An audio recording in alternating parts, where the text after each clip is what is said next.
Влюбениот лав.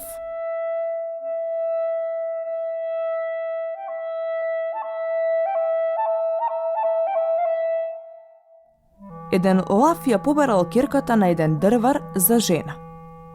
Таткото, кој не сакал да ја даде, но се плашал да го одбие лавот, морал да најде начин да го реши овој проблем. Тој изразил добра волја да му ја даде ќерка си на лавот, но само под еден услов: да му дозволи да ги истапи забите, да му ги исече канџите, од кои ќерка му била преплашена.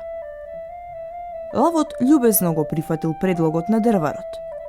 Но кога лавот вака без заби и без канџи дошол повторно да ја запроси жената, дрварот кога го видел, веќе не се плашел од него и го истерал во шумата.